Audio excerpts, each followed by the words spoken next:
near Nisi say, Aina, Mahama by dollar never say, by good father, a call and 14 cities. But I won't say good father, walk on the next nika. Teaching you in Jonica. Why not cast every MPP or the Neka every year be not binding to government workers or pay. But this government is not spending on spending crown. That is approximately 13 cities.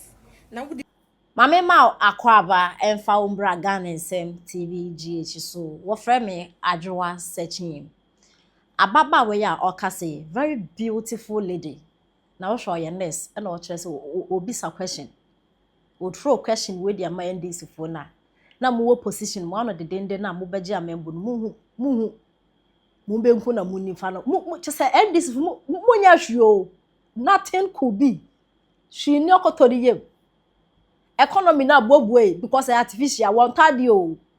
Miss last year November by this time na wo kwa Accra makola unya baby mfa wo na nsi o. Last year by this time na wo kejeti ya unya baby mfa wo na nsi o. This year me ko kejeti anti bin de ho asem te. Mo fan kram ran na yehwe de ho asem ko me wo Accra nti Accra asem na meka. Metu by this time November metumi akoma makola 4 o'clock. Traffic bi anchi wo kwem. Obi pon ko twa picture mbra. Na be 2 months 3 months ago na yakwa Accra na amafo complain say want ade ni nim say wo boa wo.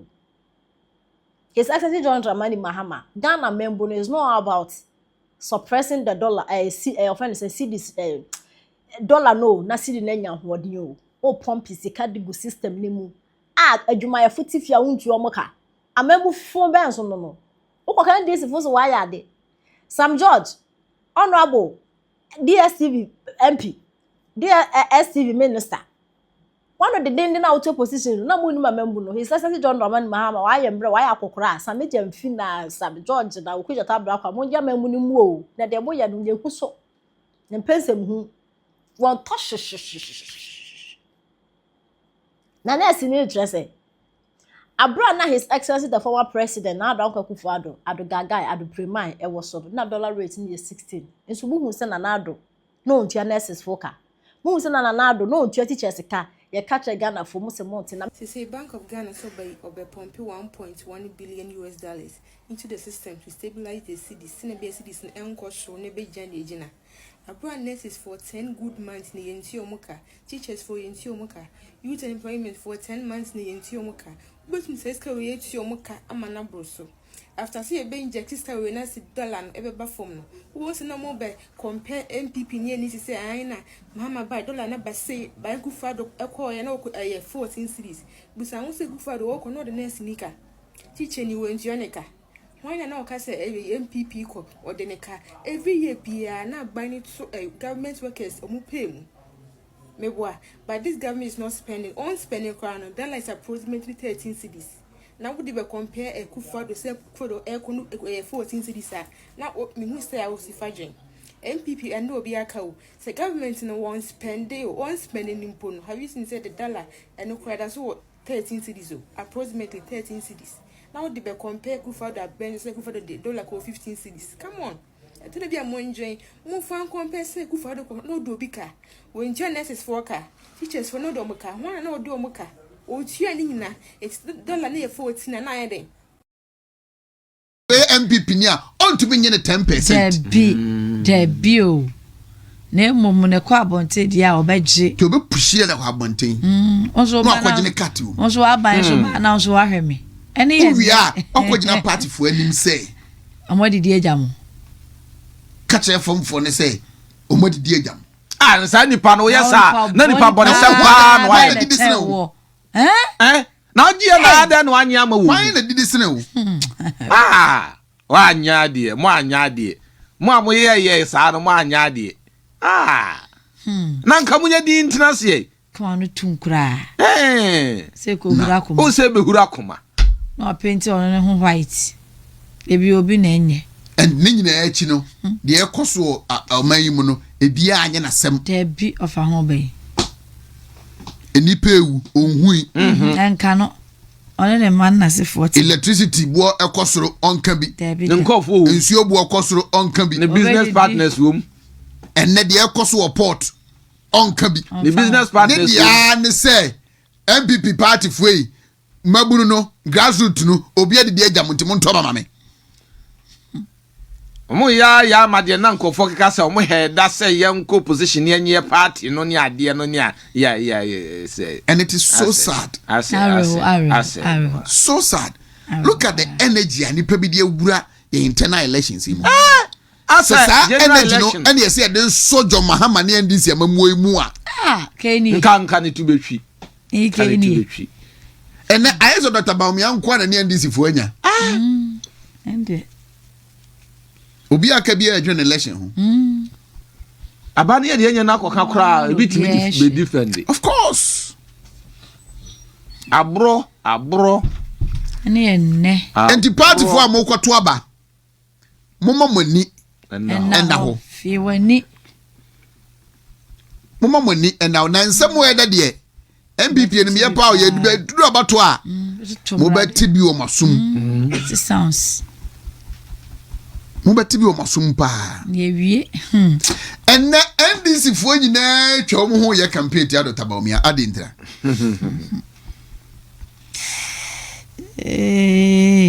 Adintra.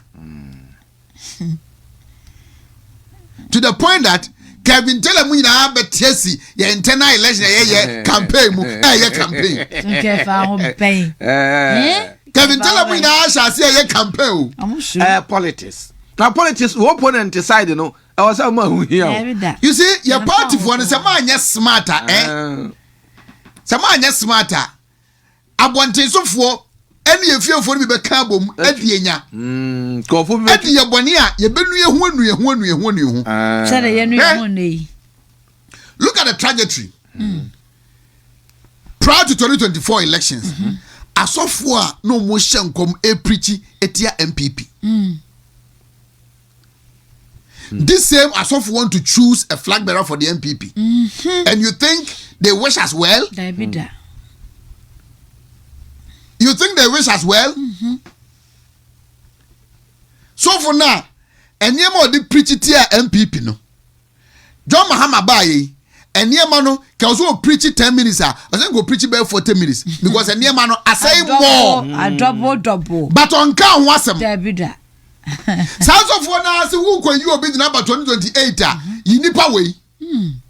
And you think that's so for no or meaning well for you. Or you think that as of the end or your politician. Or the near for nam. Or your politician. And in the interest not satisfied. And you the father do to the nurse now you so for. And just say a drama the same one, the other be I know dear. That's of what you do. I was a near man when the Cassatia MPP. I was saying Komu come more. Editia and this but Omun can be.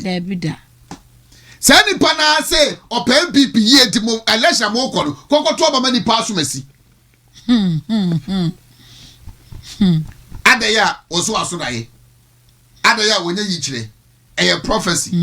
Now, what my validate you say indeed. Prophecy free and coupon was free and coupon. Yes, man. A man yourself and all ye. Nadia never buy mind this in I wish it MPP ni Papa. A better candidate at that day. So for now, what that board so. Nebaji appointment. When your contract are all you know. I say, won't go to about many power when on MPP bet me MPP baba power. Nana Juma free in sa. Nana contract ne free in sa. Na appointment na ne benya no. Every on the balance sa. That be on yes sir. Is this common sense? Anye. Enti party for no. Yes. Party ne ba po ntuma nya bibia amfa amamo. Ndie ho. Mudi yawo. Mene mo ya adwene.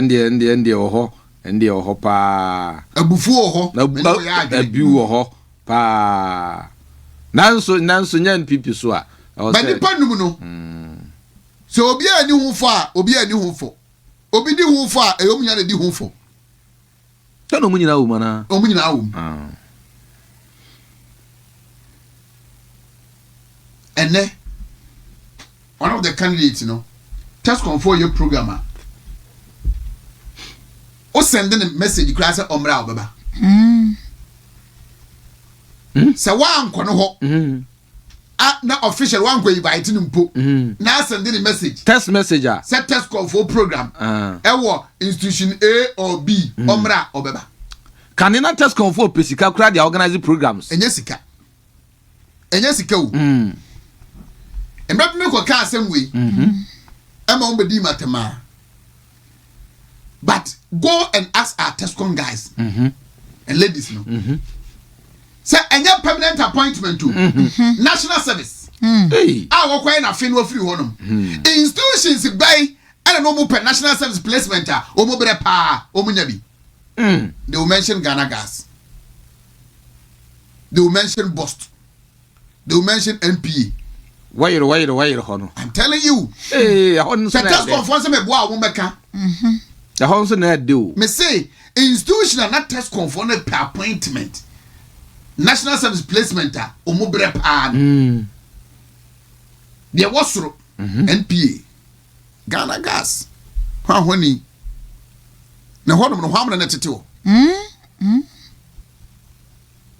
today these people have turned back to you saying say obi edi ejamo time na onya na we so opeso obedi partner nim no how well did he or she think about you and ne preko pass wa yosoro abofo a on na dwene ho si na obi a and there are issues yes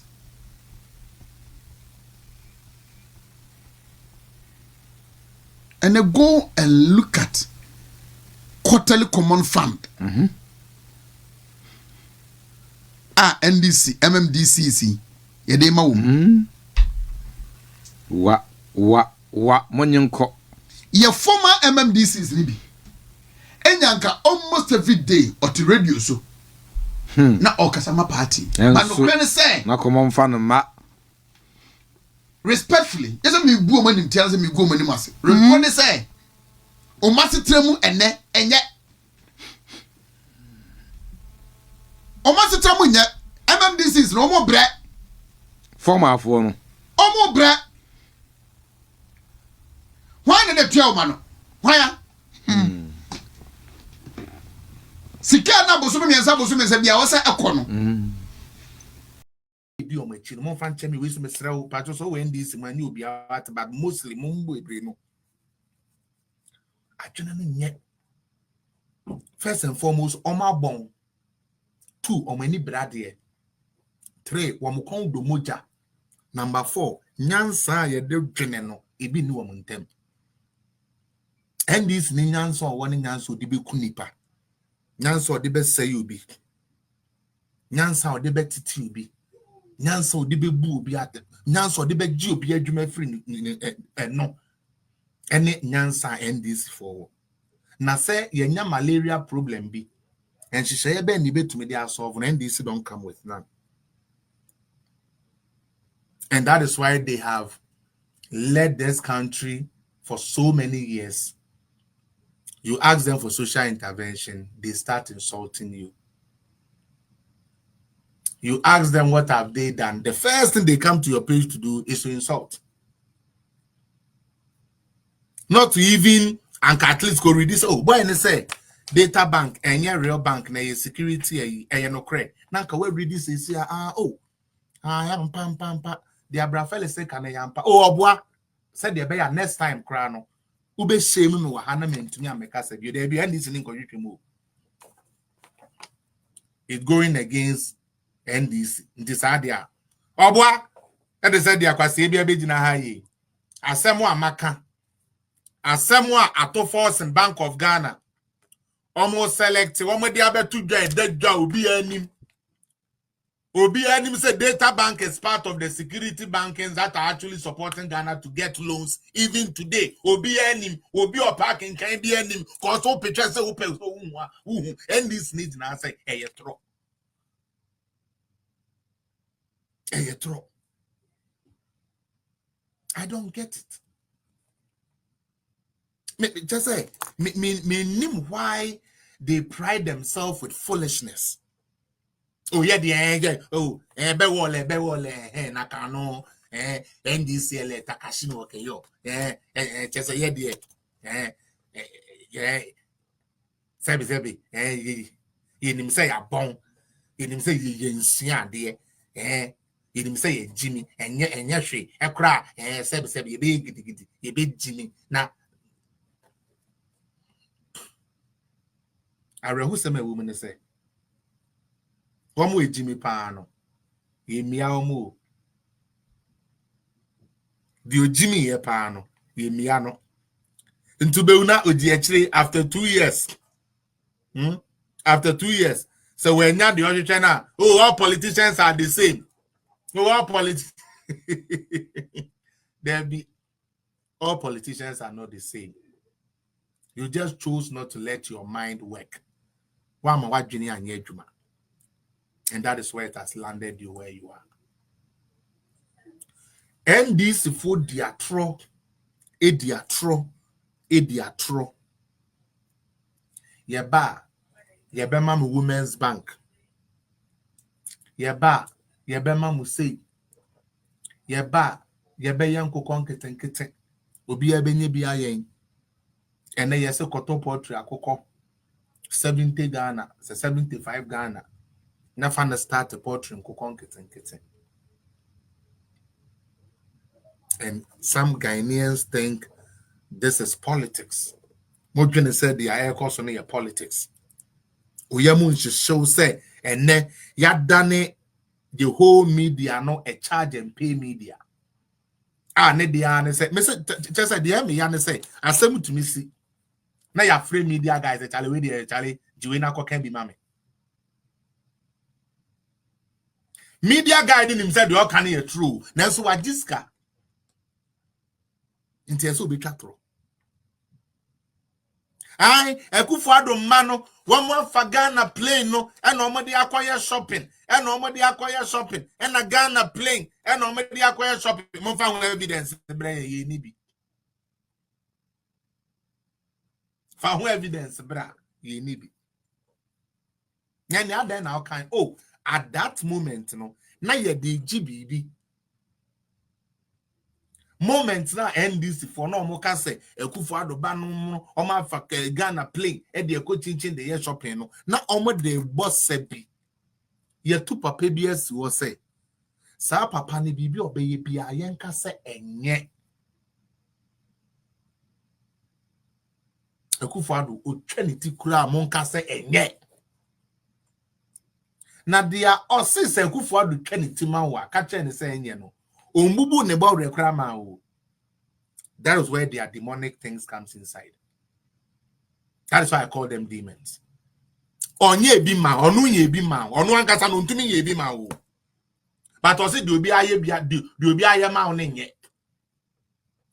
From Bako school, went me and from Banko school. Obi de me Bako school, was enye school no de me ba ne konenye, me ba ne benyem, me ba ne be kwasi ampani, red gold green, me ba ne mobra, me bra ne ntuande. But on one case, to me, Uncle Jenny say, says the young politicians, they road rossi, see a de Ghana da chimbunumua. The Benyo Obi to say Thomas Amweni, the Benyo Obi to say Francis Calamini, and Raname brilliant science and math quiz, national science and math quiz, as they call it. Yeah, I'm friend brilliant science and math quiz. That's our time. Name says the same, it's national science and math quiz. And you know what is funny? The real core awards